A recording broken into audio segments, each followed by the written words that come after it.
제가 먼저 37절 읽겠습니다. 바로와 그의 모든 신하가 이 일을 좋게 여긴지라. 바로가 그의 신하들에게 이르되 이와 같이 하나님의 영에 감동된 사람을 우리가 어찌 찾을 수 있으리요 하고 요셉에게 이르되 하나님이 이 모든 것을 내게 보이셨으니 너와 같이 명철하고 지혜 있는 자가 없도다. 너는 내 집을 다스리라. 내 백성이 다 내 명령에 복종하리니 내가 너보다 높은 것은 내 왕자뿐이니라.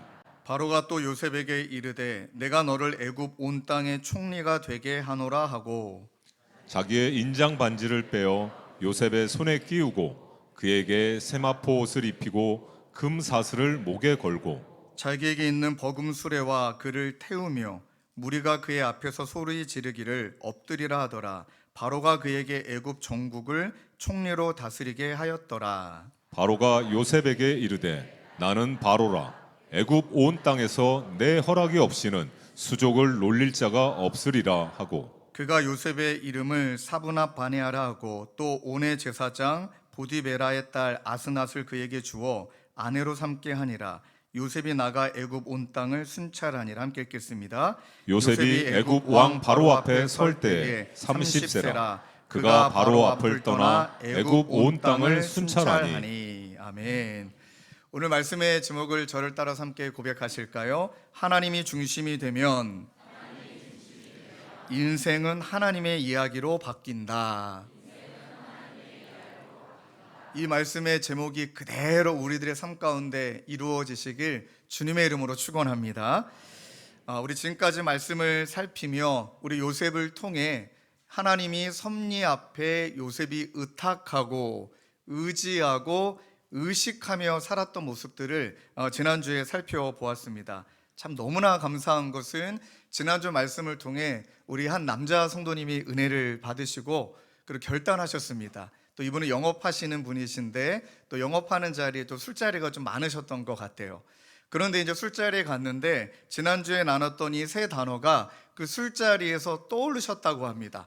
물론 하나님이 의식, 의탁, 의지 이런 음성을 들려드리진 않으셔도 마음간에 그 단어 세 가지가 딱 떠올라서 이분이 이제 술잔에 손이 가는 것을 멈추고 그리고 또 이제 막 그동안은 이제 술 마시며 영업을 하셨으니까 에이 이번이 마지막이지 라는 마음이 또 들어서 술잔에 손을 가려는 순간 또 그 세 단어가 떠올랐답니다. 그 너무 감사히 이분이 술을 마시지 않고 그 영업하는 술자리에서 같이 계시는 분들에게 이렇게 말한 거예요. 나는 앞으로 술을 마시지 않기로 작정했다. 그러나 이제 술 드실 때 따라드리기는 하겠다. 그랬더니 이제 그분들이 뭐 건강에 어려움이 생겼냐? 그러면 자연스럽게 뭐 이렇게 핑계 댈 수 있잖아요. 요즘 뭐 간땡이란다. 간에 문제가 생겨서 이거 참 간에 문제가 생겨서 내가 술을 이제 안 마시기로 했다. 이렇게 뭐 핑계 댈 수 있는 거잖아요. 근데 그때 그분이 선포하신 말씀을 저에게 전해 주셨는데 이제부터라도 예수 잘 믿기로 작정했기 때문이라고. 그 술자리에서 그 말씀을 하셨다는 거예요. 여러분 이게 보통 고백이 아닙니다. 왜 그러냐면 그분의 중심에 무엇이 이익이냐라는 것을 내려놓고 이제는 그분의 중심에 나 주님의 기쁨이 되기를 원합니다라는 것이 그분의 삶의 이제 주인이 되었기 때문에 어떻게든 내가 성공하고 성과를 이뤄야 되는가라는 세상 방식을 따라가기보다는 나 이제부터라도 하나님의 방식대로 살아가겠다 이렇게 다짐한 것, 하나님이 이 다짐이 보통 다짐이 아니신 것을 알기 때문에 그분을 통해 하나님이 행하실 일들을 이루어 주실 줄로 믿습니다. 결국엔 그 마음의 중심이 무엇이 있느냐, 내가 이익을 삼고 있느냐, 주님을 기쁘시게 하느냐. 바로 오늘 또 본문이 요셉을 통해 과연 내가 중심에 모시고 사는 분은 누굴까? 과연 내 중심에 뭐가 있을까? 그것에 따라 우리의 삶의 여정이 어떻게 달리 해석되어지고 또 요셉을 통해 마음의 중심에 하나님을 둔 자는 어떤 고백을 올려드리게 되는지 오늘 본문 말씀을 통해 그 내용을 함께 살펴보기를 원합니다. 우리 스토리를 이제 기억하시죠? 그 보디발의 아내의 어떤 유혹을 끝내 이겨냈다가 하나님께 득죄하리까 하고 이제 감옥에 갇혀서 이제 죄수의 옷을 입습니다. 근데 그랬더니 이제 그 바로의 신하들 두 사람이 그 같은 감옥에 갇히게 되죠. 술 맡은 관원장, 떡 굽는 관원장. 그리고 그들이 이제 각기 꿈을 꾸는데 꿈에 대한 해석이 도저히 되지 않아요. 그때 이제 요셉이 그 꿈을 해석을 합니다. 그 다음에 이제 3일 후에 바로의 이제 생일이 있을 텐데 술 맡은 관원장은 복직이 되고 그 다음에 떡 굽는 관원장은 이제 죽게 될 것이다. 있는 그대로 얘기를 다 합니다. 그 말 그대로 되어졌죠. 그리고 이제 술 맡은 관원장에게 나를 꼭 생각해달라, 나를 꼭 기억해달라 이렇게 부탁했음에도 불구하고 그 술 맡은 관원장은 완전히 잊은 채 또 2년이라는 시간이 지나가죠. 그래서 41장을 보면 2년을 더해서 약 12년, 13년 동안 버려진 듯한, 잊혀진 듯한, 아무도 나를 기억해 주지 않는 듯한 그런 시간을 요셉이 살아갑니다. 그러다가 이제 2년 지나서 13년이 되고 이때 이제 요셉의 나이가 30이 된 거예요. 30이. 그러니까 청소년과 청년의 시간을 어려운 시간으로 다 보내고 이제 그 여전히 감옥에 갇혀 있는데 갑자기 생각이 난 거죠. 술 맡은 관원장이 내가 왕에게 득죄했는데 그때 내가 감옥에 있을 때 내 꿈을 잘 해석해 줬던 한 히브리 청년이 있다. 그 청년을 우리 왕이 꾼 꿈을 아마 그 잘 해석할 수 있지 않을까 하고 갑작스럽게 급히 그를 씻기고 입히고 왕 앞에 서게 됩니다. 그리고 왕 앞에 서게 됐을 때 참 그 왕도 뭔가 겸손하다는 것이 아니라 얼마나 안달이 났으면, 이것을 잘못 해석하시면 안 됩니다. 야, 바로 왕이 참 겸손하구나. 그게 아니에요. 안달이 난 거예요. 왜요? 아무도 그 해석을 하지 못하니까. 자, 그 41장 8절에 그래서 이런 표현이 있습니다. 자, 화면에 띄워주시고 여러분들 읽어주실까요? 시작. 아침에 그의 마음이 번민하여 사람을 보내어 애굽의 점술가와 점술가와 현인들을 현인들을 모두 모두 불러 그들에게 그의 꿈을 말하였으나 그것을 바로에게 해석하는 자가 없었더라. 자, 여기에 보니까 마음이 번민했다. 그러니까 고민하고 고뇌했다는 표현이 아니라 너무 불안하고 초조해서 거의 마음이 막 안달이 났다. 딱 이 표현입니다. 왜 그랬을까요? 그 당시 문화를 좀 아셔야 되는 것이 오늘의 꿈꾸고 그 꿈에 대한 해석과는 느낌이 달라요. 여러분, 하나님이 이제 꿈으로 계시하는 분이 아니세요. 근데 그 당시에는 이 히브리 문학도 그렇고 그 다음에 이집트 문화도 그렇고 꿈이 이 신의 메시지로 여겼던 시대였기 때문에 그 꿈을 해석하는 점술가나 그 다음에 굉장히 지혜로운 현인들이 많았습니다. 그러니까 오늘같이 막 강식무처럼 신이 임해갖고 막 우상이 뭐 할아버지 할머니 무슨 뭐 애기 무당이 임해가지고 맞추고 그런 정도가 아니고요. 오늘날로 말하면 공부 다 한 사람이에요. 굉장히 똑똑하고요. 그 당시 할 수 있는 공부를 다 섭렵하고 점성술부터 뭐 천문학부터 수사학부터 모든 공부를 다 한 다음에 그 꿈에 대해서 가장 적절한 해석해주는 아주 지혜로운 사람들이었습니다. 그런데 그들의 점성가와 그리고 현인들이 그 애굽의 꿈을 도저히 해석을 못하는 거예요. 보니까 첫 번째 꿈이 살찐 소 7마리, 그 다음에 파리한 소 7마리, 그 다음에 두 번째 꿈 무성한 이삭 7개, 마른 이삭 7개, 또 이런 이제 이야기가 나오잖아요. 그러니까 바로의 마음에 여러분 이제 이 꿈에 대한 해석이 너무나 알고 싶으니까. 왜 그랬냐면 바로의 꿈은 개인의 꿈을 넘어서 그 당시 왕의 꿈은 그 나라의 흥망성쇠와 연결되는 메시지라 여겼기 때문에 만약에 이 꿈이 잘못 해석되면 왕권에 지장이 있을까봐, 그 다음에 정치적인 안정이 깨질까봐 직결되는 문제이니까 그 당시에 꿈을 꿨는데 꿈에 대한 해석이 왕권을 폐하는 것 같은 해석을 하면 다 죽여버렸습니다. 그러니까 자기가 듣고 싶은 말만 듣는 거예요. 이해가 되시죠? 그러니 누가 해석을 합니까? 누가 이것을 해석하기 쉽겠습니까? 그런데 우리 요셉, 하나님이 말씀하신 그대로만 해석하잖아요. 그걸 풍년이 7년이다. 그 다음에 흉년이 7년이 올 거다. 그 다음에 이제 대안까지 꿈에 대한 해석뿐만 아니라 이제는 풍년이 왔을 때 이제 흉년을 대비해야 되니까 곡식을 저장해야 된다. 아주 멋진 말을 다 합니다. 여러분, 이곳에 이 바로의 마음이 어땠을까요? 그 이집트 왕의 마음이 아주 속이 시원했던 거예요. 자, 근데 이 말씀을 보니까 이 말씀이 바로와 요셉이 주고받았던 대화가 마치 대조법을 이루듯 하나님에 대한, 신에 대한 그들의 입장과 태도가 너무 명확하게 나오는 거 아세요? 오늘 이 지점을 먼저 살피고 넘어가야 됩니다. 바로의 관심은 여러분 꿈에 대한 해석, 내용이에요. 내용. 다른 거 관심 없어요. 그는 이 꿈에 대한 내용만 알면 돼요. 왜요? 미래가 어떻게 펼쳐질지 모르니까. 그 정보를 잘 습득을 해서 어떤 신적인 힘에 빌리든, 그래서 나에게 주어진 위기를 관리해야 자신의 결국 안위와 성공에 문제가 없도록 만들어야 되니, 딱 바로의 관심은 하나밖에 없었습니다. 그 꿈에 대한 해석의 내용이 무엇이냐, 이거에만 점철되어 있는 거죠. 자, 그런데 이 말에 요셉의 대답과 이게 겹쳐져서 대조법이라고 합니다. 나란히 어떤 말이 나오냐면 점술과 하나님, 현인, 하나님, 의도적으로 그 두 단어를 대조해 놨습니다. 자, 16절에 보면은 이 말씀이 나와요. 요셉이 바로에게 대답하여 이르되, 요셉이 바로 왕에게 대답하여 이르되 내가 아니라 하나님께서. 이 말 전에 내가 점술가들에게도 물어봤다, 현인들에게 물어봤다, 못 맞추더라. 그러면 요셉 너는 맞춰봐라. 그랬더니 그때 내가 아니라 하나님께서.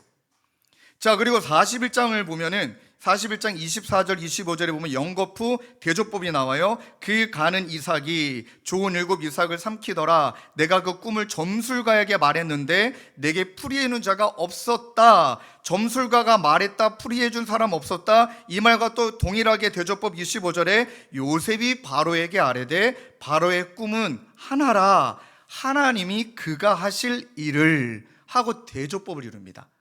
자, 또 41장 28절에도 내가 바로에게 이르기를 하나님이 그가 하실 일을 바로에게 보이신다 함이. 자, 여기에서 우리가 중요한 부분들을 알아야 되는데요. 아마 이 예를 들면 여러분 좀 이해가 되실 것 같아요. 이제 신학교 다닐 때, 총신대학교 신학과를 다닐 때 한국 기독교와 무속신앙이라는 과제가 있었습니다. 이 과제의 숙적은 이 과목의 과제는 한국의 무속신앙을 연구하고 조사하는 거였는데, 여러분 대학교 1학년 때 얼마나 뜨끈뜨끈합니까? 하고 3명이 같은 조였는데, 야, 그러면은 우리 한국 무속신앙을 연구할 때 우리 무당을 만나자 하고요, 센 걸 결정한 거예요. 이왕이면 한번 센 거 한 거 해보자 하고 무속신앙을 찾아가기로 다짐하고, 그리고 이왕이면 센 무당을 찾아가 보자 해갖고 동대문의 용한 무당을 우리가 점찍고 찾아갔고요. 그리고 그 동대문의 그 무당은 여러분 학승무가 있고 강승무가 있는 거 아시죠? 학승무는 이제 배워갖고 이제 무당이 된 거고요. 강신무는 그냥 애기신이 무슨 뭐 할아버지 할머니가 뭐 도령이 이제 이만신을 말하거든요. 강신무시고, 그 다음에 작두를 타는 무당이에요. 세요. 그다음에 그 무당이 있는 그 옆에 구판이 있는, 웬만하면 구판이 없어요. 어디 가서 하지 구판까지 같이 있는 무당이었거든요. 그러니까 보통 센 게 아니에요. 자, 그리고 이제 3일 전부터 금식에 들어갑니다. 이제 뭐 사탄하고 싸워야 되잖아요. 이제 뭐 영적 존재와 이제 파이팅 한번 해야 되니까 금식하고 무장하고 얼마나 막 3시 막 방언 기도하며, 그 다음에 우리가 제일 많이 해야 될 말, 사탄아 물러가라, 사탄아 물러가라, 막 그 마음을 가지고 진짜 갔어요. 예약하고 갔습니다. 예약금은 비싸진 않아가지고 3시 합쳐갖고 예약금을 내고, 그 다음에 이제 변호사만 그런 게 아니라 여러분 무당도 성공 보수가 있어요. 그렇게 해서 잘 되면 나중에 돈 더 내야 됩니다. 하여간 그래도 찾아갔어요. 근데 그날 앞에 계신 손님이 뭔가 상황이 급했는지 바로 구판을 벌리시기로 한 거예요. 한 번에 굿하면 몇 천만 원 들어가거든요. 우리 셋은 이제 뭔가 영적으로 보이잖아요. 하나님이 우리 무당 만나려고 왔더니 구판을 벌리시는구나.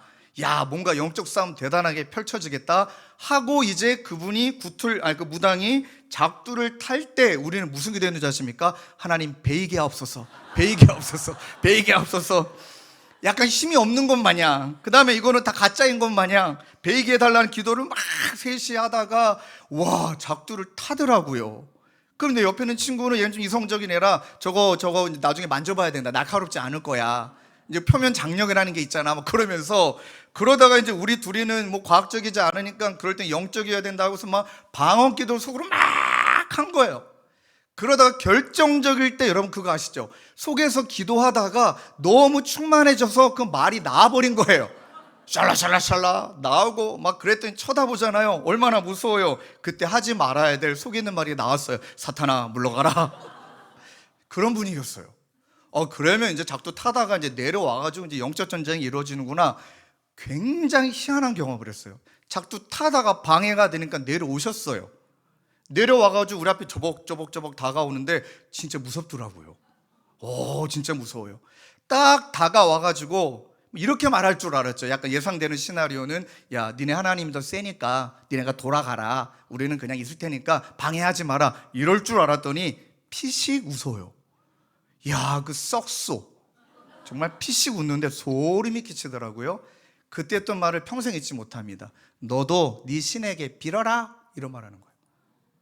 그 말의 의미가 명확히 뭔지 알았어요. 이제 너도 네 신에게 빌어라. 뭘까요? 여러분, 종교와 신앙엔 큰 차이가 있는데, 종교는 내가 주인이에요. 신은 내 안위, 내 미래, 내 평안을 위해서 이용하는 수단이에요. 그게 여러분 종교예요. 신앙은 하나님이 내 삶의 중심이고 주인이세요. 그러니 그 구판을 벌린 무당이 했던 말, 네가 믿고 있는 신에게 빌어라 라고 말하는 건 네 신이 센지 내 신이 센지 한번 대결해보자, 이 말인 거잖아요.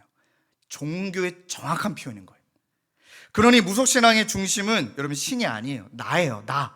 숭배의 대상이 아니에요. 이용의 대상이에요. 신을 찾는 이유는 신 자체가 아니고 내 삶의 문제 해결, 사업 잘 되게 해주시고, 병을 고쳐주시고, 미래를 바꿔주시고, 운명을 바꿔주시고, 그래서 자식이 잘 되게 해주시고, 또 하나 애군 떼고 조상의 한을 풀어주시고 막아달라고, 결국 뭐냐, 내 안위, 내 평안을 위해서, 내 문제 해결을 위해서 신을 적절하게 이용하는 거예요. 그러니까 신은 수단적 도구예요. 명확하게 그 말 앞에 신 중심이 아니라 자신의 욕망 중심이니까 누구 신이 더 세냐, 이렇게 말한 거잖아요. 딱 그 얘기를 듣는 순간에 깨어지더라고요. 이제 진짜 기도해야겠다 하고 했던 게 무엇이냐면, 사탄아 물러가라 라고 기도했지만 뭐라고 얘기하냐면, 오직 주인은 하나님밖에 없습니다. 하나님의 주권이 드러나게 하여 주옵소서. 막 그렇게 기도했거든요. 막 말로는 못했어요. 방해가 될까봐. 그랬더니 그 작은 목소리 앞에서 막, 여러분 진짜 그 소리 들어보셨죠? 막 무당 뛰죠. 막 옆에 꽹가리 치죠. 막 난리가 났죠. 그 옆에 우리 남자애 3명 아버지 이러고 있죠. 그러니까 이제 방해가 되니까 와가지고 봉투 하나를 툭 던져주는 거예요.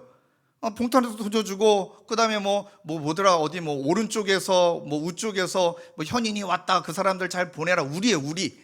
그 다음에도 노잣돈 딱 주는 것 마냥 막 탁 던져줘요. 근데 받았거든요. 어깨 두꺼워요. 받아왔는데 열어보니까 100만 원이에요. 그 당시가 98년도인데 땡 잡았잖아요. 받아왔죠. 그리고 우리 셋이 기도했어요. 야, 이걸 우리가 써야 되냐, 교회에다 헌금해야 되냐, 이거 국거리에 바친 돈을 하나님께 헌금한다? 좀 그렇지 않느냐. 근데 그냥 100만 원을 학교에다 헌금해버렸어요. 그래서 깨달았던 게, 지금 내 중심에 뭐가 있냐. 그때 우리 셋이 공부하면서 그 했던 숙제 중에 하나가, 주제가 딱 이런 거였어요. 우리 중심에 과연 누가 계신가? 내가 있느냐? 하나님이냐? 문제 해결이냐? 아니면 하나님이 주인 되셔서 그분과 관계 맺고 사랑과 순종과 하나님을 영화롭게 하느냐? 보니까 그것은 결정적인 순간에 드러나더라. 위기이든 기회이든 결정적인 순간에. 그랬더니 우리 성도님도 참 귀하세요. 오늘 8시 예배 끝나고 한 분이 이제 저에게 이제 문자가 왔는데, 오늘 예배 드리는 내내 얼굴이 화끈거렸대요. 왜 그러냐면 얼마 전에 점 보고 오셨대요. 왜 점 보셨냐 하고 이제 문자를 드렸더니, 요즘 무슨 어떤 프로그램에서 점쟁이들끼리, 무당끼리 나와갖고 누가 더 세냐 이런 프로그램이 있다면서요. 근데 여러분, 제 제자애가 PD가 있는 친구가 있어서 제가 물어봤어요. 그런데 네 말이 거짓이면 나는 이것은 잘못된 허위 정보를 남발하게 되니까 네가 책임져라. 근데 얘가, 목사님 진짜 사실이라고. 아니, 무당끼리 싸워가지고 누가 더 잘 맞히느냐라는 그런 이제 어떤 대결하는 구조인데, 너무 편집하기가 어려웠대요. 왜요? 너무 못 맞춘대요. 너무 못 맞춰서. 그래서 이게 작년에 찍은 건데 이번에 나온 거예요. 편집하는데 악마의 편집 있잖아요. 의도에 맞게. 또 하나, 똑같아야죠. 무당마다 왜 답이 달라요? 그럼 말이 안 되잖아요. 이걸 어떻게 해석해야 되냐면 사탄이 얼마나 오랜 시간, 아니 인생의 인류를 다 지켜봤는데, 여러분 사탄은 영적인 존재, 그는 죽음이 없어요. 나중에 이제 하나님이 이 예수님 이렇게 해서 이 재림하실 때 그들은 영원한 심판으로 이제 떨어질 존재이지만 우리야 육신이 긴 강건해야 100년, 그들은 영원한 삶을 살아가고 있는 그 영적인 존재가 저와 여러분들을 얼마나 많은 시간 관찰했을까요? 꿰뚫고 있는 거예요. 과거는 다 맞출 수 있습니다, 사탄은. 근데 미래는 못 맞춰요. 이 개연성을 가지고 예측하는 거잖아요. 그럼 누가 더 잘 맞췄냐? 뭐 누가 더 이랬냐? 이뤄진 일에 대해서 뭐 사탄이 다 말해줄 수는 있잖아요. 그럼 결국엔 뭐예요? 그것을 맞추고 이용하며 그것 때문에 영향을 받는 사람은, 여러분 죄송하지만 예수 그리스도를 믿는데 여전히 그런 부분들에 민감해 있는 분들은 죄송하지만 내가 주인인 거예요. 여러분, 내가 주인이고 종교생활을 하는 거지 하나님이 내 삶의 주인이 되신 게 아닌 거예요. 그래서 성도님들 꼭 기억해야 되는 건, 성경이 신명기도 사도행전도 뭐라고 말하냐? 자, 18장 9절 12절을 한번 화면에 띄워주시고, 자, 여러분들이 한번 한 단어 한 단어 다 읽으셔야 됩니다. 시작. 내 하나님 여호와께서 내게 주시는 땅에 들어가거든 너는 그 민족들의 가증한 행위를 본받지 말 것이니 그의 아들들이나 딸을 불 가운데로 지나게 하는 자나 점쟁이나 기름을 말하는 자나 요술하는 자나 무당이나 진언자나 신접자나 박수나 초혼자를 너희 가운데 용납하지 말라. 이런 일을 행하는 모든 자를 여호와께서 가증히 여기시나니 이런 가증한 일로 말미암아 내 하나님 여호와께서 그들을 내 앞에서 쫓아내시느니라. 아멘. 가증하다는 말을 3번이나 쓰십니다.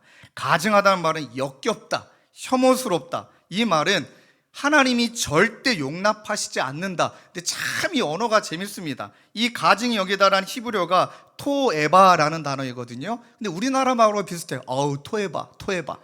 아, 가증스러워. 토 나와. 죄송합니다. 많이 웃을 줄 알았는데 외우기 쉽지 않아요. 토에바. 그러니 이 정도로 가증스러운 것인데 우리는 너무 그것을 편하게 여기고 있는 이유는 내가 주인이 되면 그렇다는 거예요. 자, 사도행전 19장 18절 20절에도요 에베소 교회 난리가 났었죠. 이런 이단들, 점쟁이, 박수들 너무 많았습니다. 그런 책도 엄청 많았습니다. 심지어 이집트에도 꿈을 해석하는 책이 제일 많았습니다. 자, 여기에 믿는 사람들이 많이 와서 자복과 행한 일을 알리며 또 마술을 행하던 많은 사람이 그 책을 모아가지고 와서 모든 사람 앞에서 불사르니 그 책값을 계산한 즉 은 5만이나 되더라. 이와 같이 주의 말씀이 힘이 있어 흥왕하여 세력을 얻느니라. 자, 불살랐다.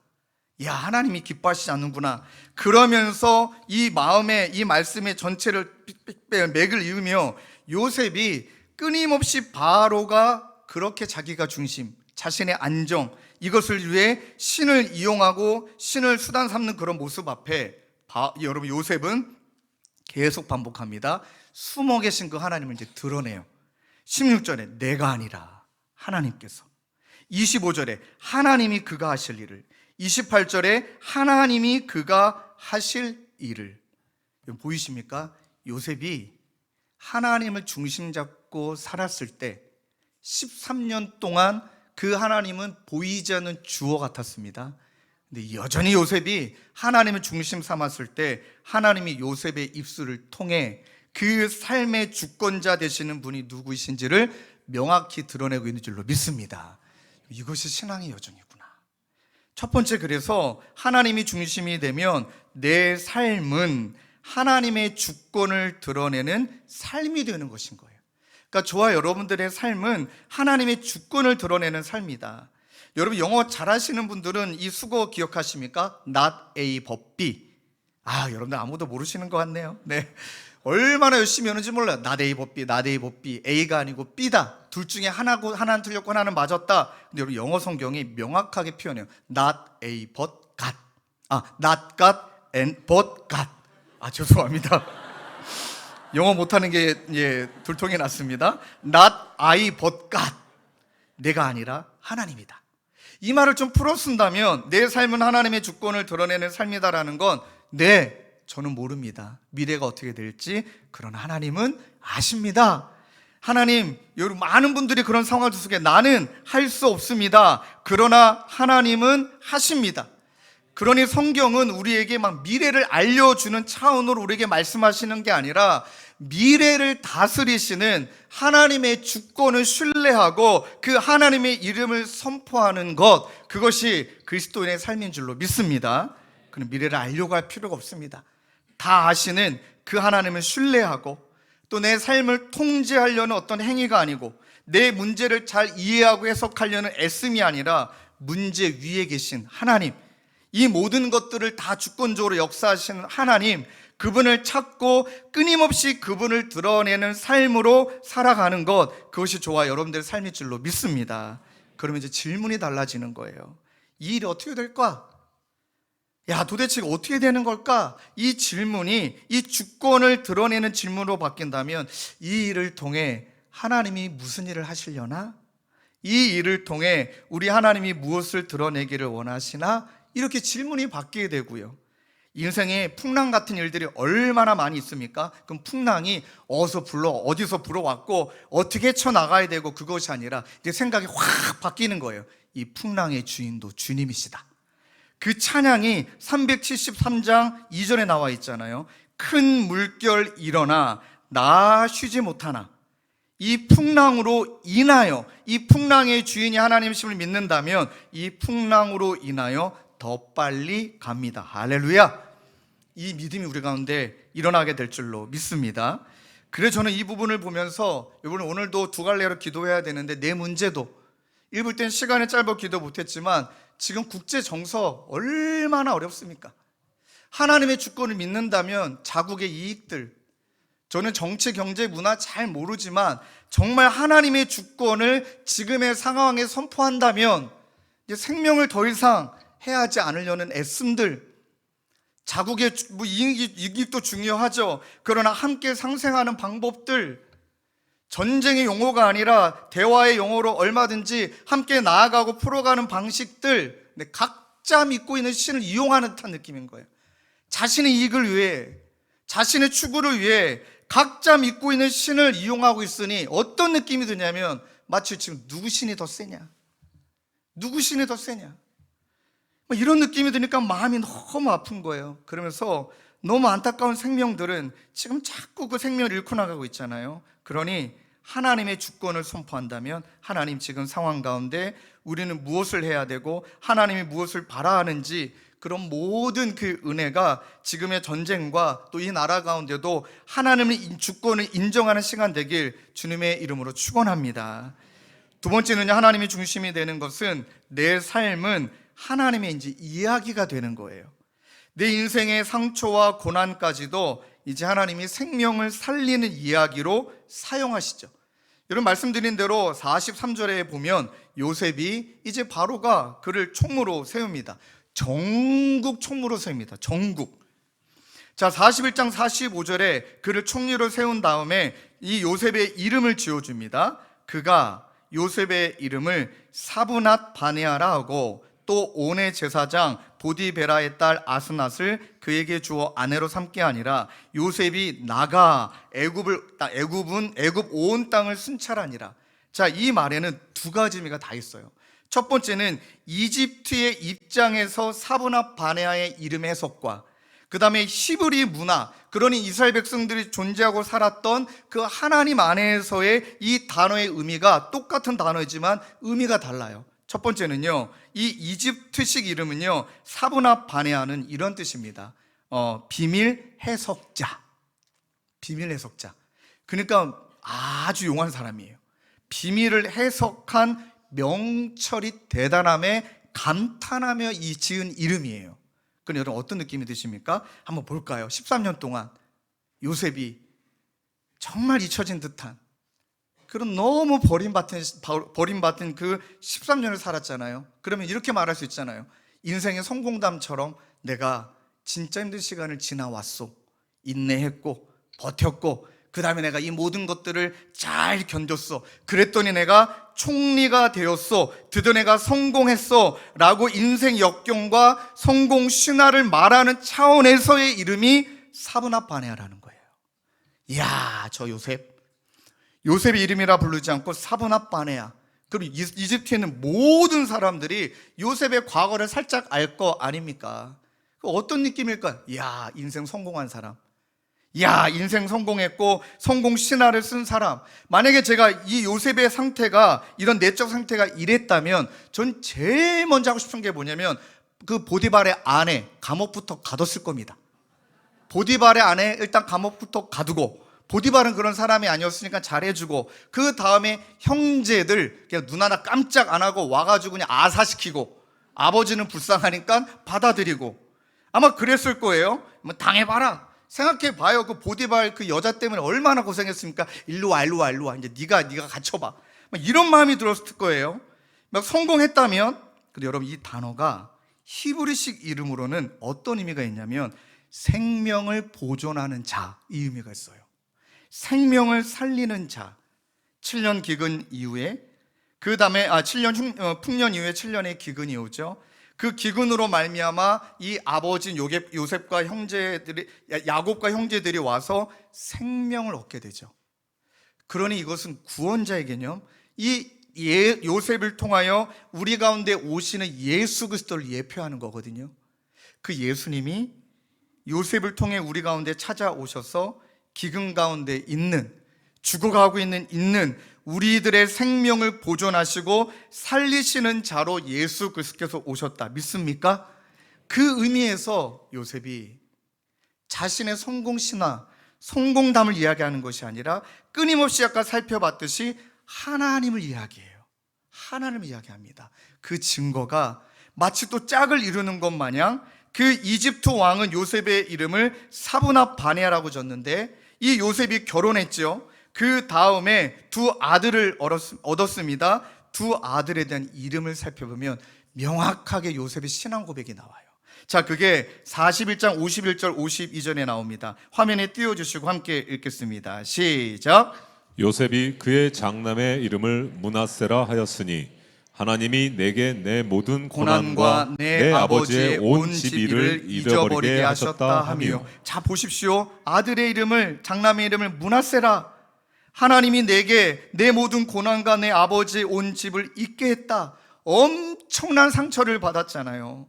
그런데 그 상처 자체를 완전히 지우지는 없지만 그 상처가 지금의 나를 규정하지 못하게 만들고 그 상처가 나를 지배하지 못하도록 잊게 해주시잖아요. 근데 여기에 문장 핵심이 무엇입니까? 하나님이, 화면에 보세요. 하나님이 하셨다. 이렇게 표현하잖아요. 내가 했다. 내가 열심히 했다. 상처투성인 내가 성공했다. 내가 고생해서 이 자리까지 왔다. 아니잖아요. 어떤 분노도, 어떤 억울함도, 어떤 감옥에 구덩이에 있었던 것도, 잊혀진 것도, 버림받는 것도 중심이 내가 아니기 때문에 하나님이 하셨다라고 고백했기 때문에 그 시간이 13년이라는 시간이 하나님의 중심이 돼서 바라보니까 나를 가두신 게 아니라 나를 보내신 거고요. 나를 가두신 게 아니라 나를 보호하신 거고요. 내가 분노와 울분에 차 있도록 그렇게 만드시는 게 아니라 인내와 훈련의 시간이 됐고요. 상처투성이의 성공담이 아니라 하나님이 하셨다라는 경이로운 섭리에 증언하게 되는 삶이 된 줄로 믿습니다. 둘째 아들의 이름을 보세요. 에브라임. 동일한 표현이 있죠. 하나님이 나를 내가 수고한 땅에서 번성하게 하셨다. 하나님이 하셨다. 하나님이 하셨다. 그러니 이 말을 왕 앞에서, 많은 사람들, 애굽 사람들 앞에서 하나님이 하셨다, 하나님이 하셨다 이렇게 고백하지 않아도 이 고백을 하나님께 올려드리며 마치 이런 거예요. 정말 13년 동안 너무 고생 많았다. 그럼 내가 얼마나 힘들었는 줄 아느니? 이런 얘기하는 게 아니고 그냥 하나님이 하셨다라고 말하지만, 하나님 앞에서는 하나님 13년 동안 내 눈물을 아셨군요. 하나님 13년 동안 나의 고통을 하나님이 다 아셨군요. 그리고 마지막에 고백, 하나님이 하셨습니다. 이 고백이 여러분 창세기 45장 7절로 마지막 귀결이 됩니다. 이 말, 사브낫 바네아, 하나님이 하셨다라는 이 요셉의 고백이 45장 7절, 하나님이 큰 구원으로 당신들의 생명을 보존하고자 나를 앞서 보내셨나이다. 아멘. 사랑하는 성도님들, 지금 어려움 가운데 힘든 가운데 계시고 또 그것을 이겨내려고 막 발버둥 치신 분도 많고 지난주 또 사역훈련 중에 우리 그 집사님의 이야기가 참 너무 감사했습니다. 목사님이 설교 때 막 가장들이 힘든 이야기들을 많이 하는데 이제 본인은 또 때로는 안 힘든 분도 계시잖아요. 그럼 이해가 됩니다. 공감이 안 됐다. 목사님이 어려운 분들 얘기할 때마다 도대체 그분 어디 계시냐, 난 공감이 안 됐다. 근데 그분을 다락방에서 만나신 거예요. 그러니까 그 공감이 안 됐다라고 말씀하시는 분이 솔직하게 공감이 안 됐는데 이렇게 힘들어하는 분이 계시는구나 하고 막 그 깨달음의 은혜들을 나누셨다는 거예요. 그러면서 그 얘기를 듣는데 마음이 얼마나 제가 감사했냐면 힘든 시간을 지나가는 그분도 또 본인은 그래도 이런저런 상황 가운데 큰 어려움이 없지만 또 그분도 그분만의 고민이 있을 거예요. 근데 그 시간을 다 지나갈 때 이 모든 것이 나의 성공담, 내 인생 경험, 내 인생 속담으로 귀결되는 게 아니라 그 시간을 통해 상징적으로 하나님의 13년을 통해 하나님이 하셨구나.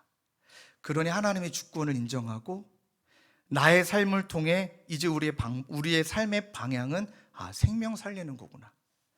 호의호식하고 잘 먹고 잘 지내고 하나님이 주신 건 누려야 되지만 그냥 나 혼자 누리는 차원에서 마치지 않고 어제 우리 장인 장모님께서 저희 집에 오셔서 같이 지금 계신데 은퇴하셨거든요. 평생 목회하시고. 근데 어제 우리 장모님이 하신 말씀이 너무너무 마음에 남는 거예요. 장인 어르신 장모님이 평생 목회자와 사모님으로 사셨기 때문에 패턴이 있으시잖아요. 새벽 기도. 은퇴하시니까 뭐가 두려웠냐면 그 영적 패턴이 깨질까 봐 두렵다. 또 하나, 제대로 한번 여행도 못 갔다 오신 분이시거든요. 근데 우리 처남이 한국 와서 장인 장모님 모시고 이제 일본 잠깐 여행 갔다 왔을 때 그런 마음이 드셨다는 거예요. 일본을 가서 여행은 좋았지만 내 기도 패턴이 깨지는 것 같아서 두렵다. 그 말이 어제는 너무 묵직하게 다가오는 거예요.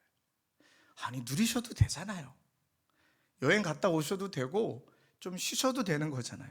근데 영적으로 나태해질까 봐, 그 여행 가면서 이 패턴이 깨질까 봐 두렵다. 어제는 말씀을 나누지는 못했지만 계속 그 말씀이 제 머릿속에 남더라고요.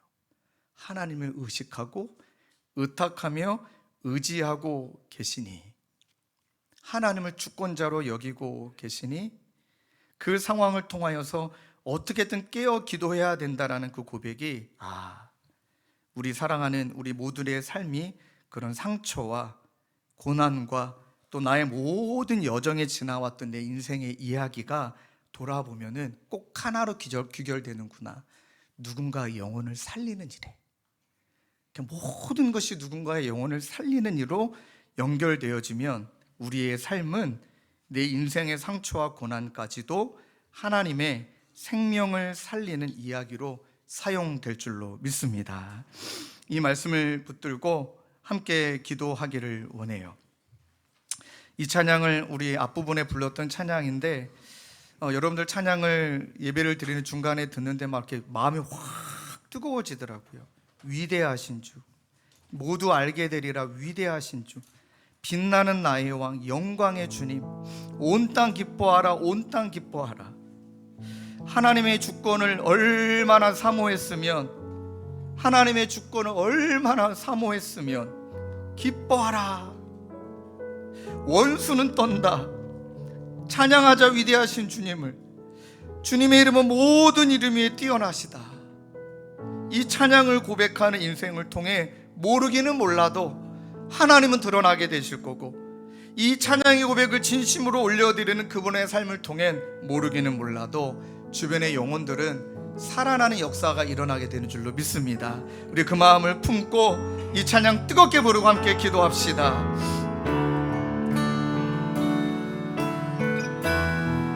우리 한마디 한마디 하나님의 주권을 인정하며 찬양합시다. 빛나는 나의 왕, 빛나는 나의 왕, 영광의 주님, 영광의 주님, 온 땅 기뻐하라. 온 땅 기뻐하라.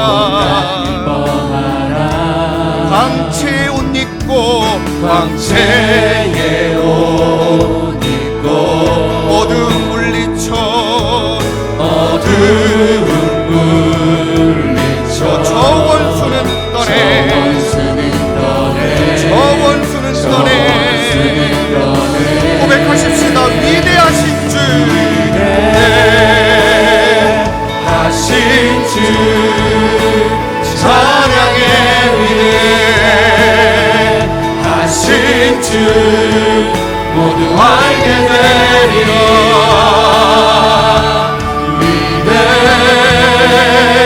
위대하신 주 우리 고백하실까요?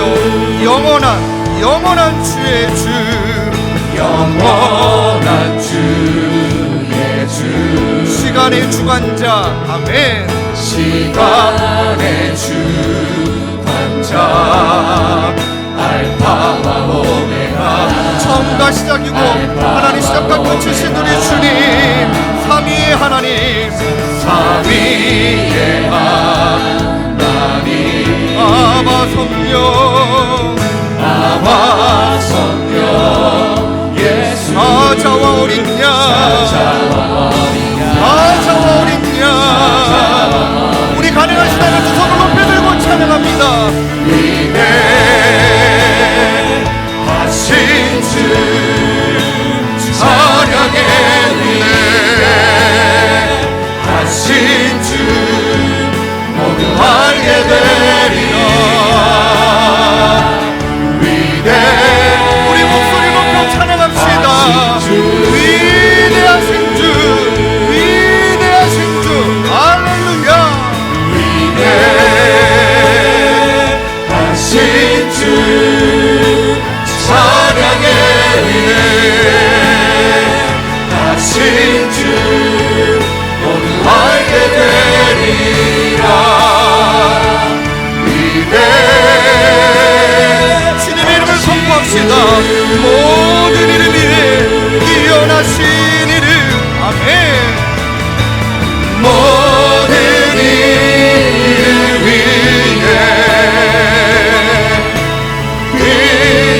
뛰어나신 이름 아 찬양해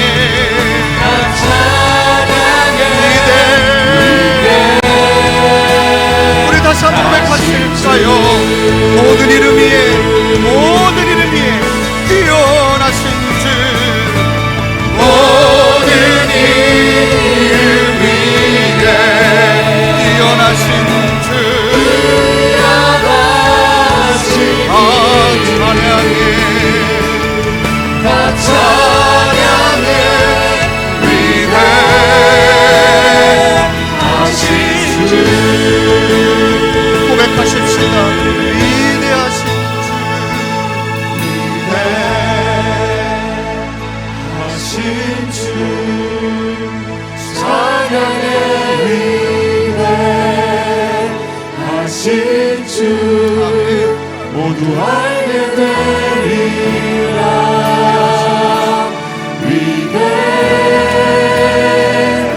위대하신 주 고백하십시다.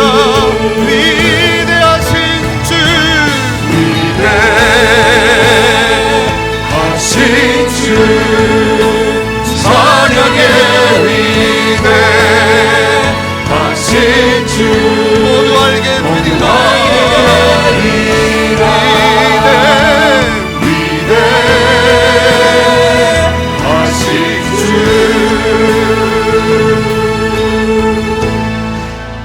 사랑하는 성도님들, 요셉이 바로왕 앞에서 말할 때 힘없는 목소리로 그리고 너무나 자신감 없는 목소리로 그리고 확신 없는 목소리로 말하지 않았을 것 같아요. 내가 아니라 하나님이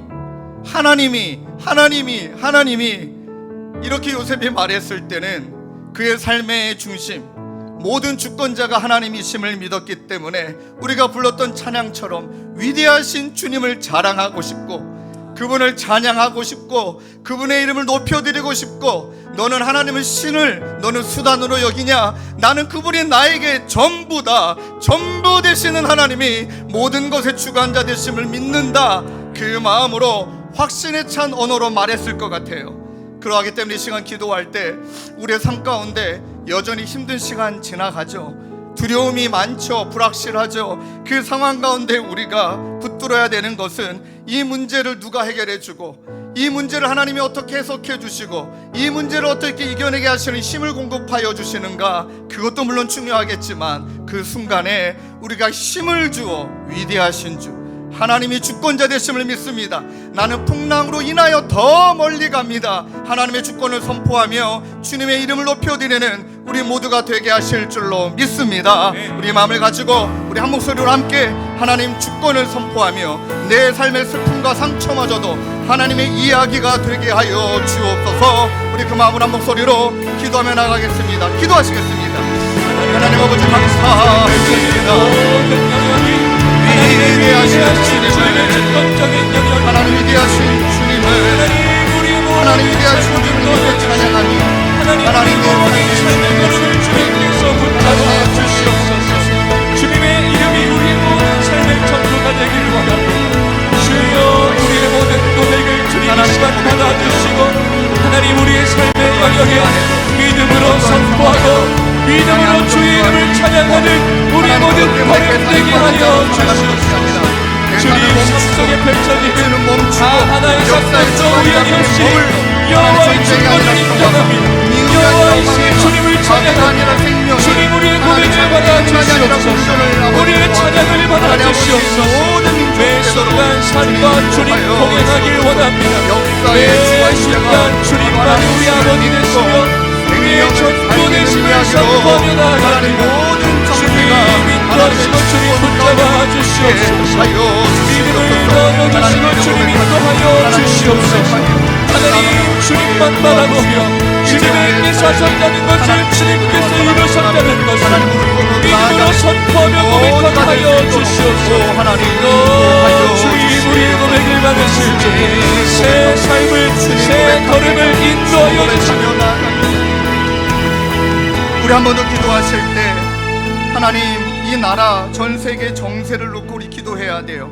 자신만의 안정과 이익과 힘, 그것 때문에 끊임없는 계산과 정치가 난무하는 상황 속에 역사의 주관자 앞에 모든 것들이 멈추고 머물러서 전쟁이 아니라 평화를, 미움이 아니라 화해를, 파괴가 아니라 생명을, 자국만의 이익이 아니라 공존을, 결국에 주권자 앞에 이 일을 통해 생명을 살리는 이야기가 아버지 하나님 풍성하게 임하는 이 나라와 민족과 정세가 될 수 있도록 주님 인도하여 주시옵소서. 이것을 놓고 우리 나라와 또 국제 정세를 위하여 우리 시간 한 번 더 뜨겁게 기도하며 나가겠습니다. 기도하시겠습니다. 하나님 아버지 하나님 시간 간절히 기도합니다. 하나님 모든 주만물의 주인은 하나님의 힘을 고백합니다. 하나님 무릎 꿇는 시간이기를 아버지 모든 이 나라와 열방을 아버지 하나님 불쌍히 여겨 주시옵소서. 아버지 하나님 우리 인간의 타락됨을 주님 긍휼히 여겨 주시옵소서. 하나님 끊임없이 개인의 욕망과 하나님 이익을 위하여 아버지 생명을 또 우리의 세상을 온전히 아버지를 드리지 못하니 하나님 우리를 불쌍히 여겨주시고 긍휼히 여겨주시오. 주님과 영원을 경외하는 주님의 백성들이 하나님 복음 전파하며 복음 전파되어질 수 있는 모든 아버지 역사될 수 있도록 주님 인도하여 주시고 아버지 역사하여 주시옵소서. 모든 주인 모든 것에 아버지 참된 주인은 하나님 아버지 한 분이심을 고백합니다. 주여 이 나라와 열방을 주님 불쌍히 여겨주시옵소서. 사람의 이익이 악할 뿐일지라도 여호와의 은혜의 빛을 아버지 여호와의 공의 빛을 우리가 연합하여 주시옵소서. 하나님 모든 열방위에 주님 아버지 모든 젊은이들을 붙잡아 주시고 우리 모든 어린 생명들부터 혹여나 아픔과 고통 속에 있는 하나님 우리의 가족들의 지체들인가요 주님 불쌍히 여겨주시고 은혜로 주님의 그 날개로 덮어서 주님 인도하여 주시옵소서. 주님께서 기도하시고 찬양으로 고백하십시다.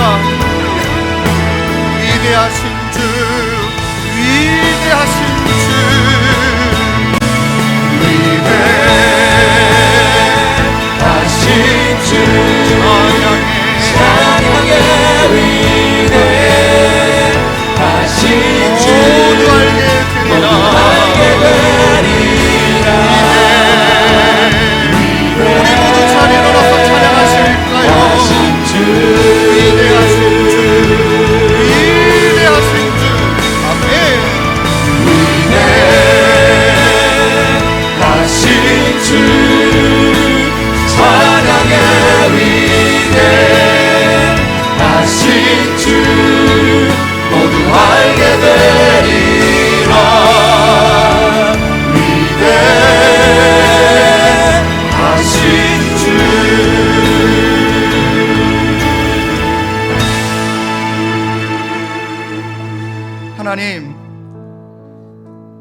하나님이 모든 것의 주권자 되심을 믿습니다.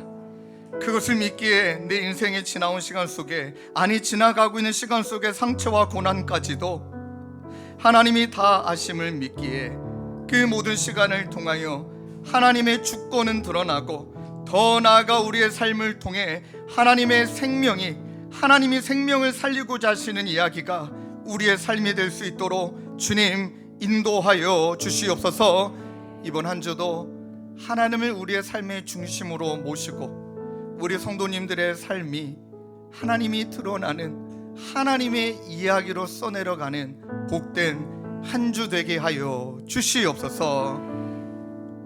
우리 구주 예수 그리스도의 은혜와 하나님 아버지의 다함없는 사랑과 성령님의 위로교통 감화 우리와 함께 하시는 역사가 주님의 주권을 믿고 하나님의 이야기를 써내려가는 인생 되기로 바라며 다짐하는 사랑하는 성도님들과 주님의 교회와 이 나라와 열방 가운데 영원히 함께 계시기를 간절히 축원하옵나이다. 아멘.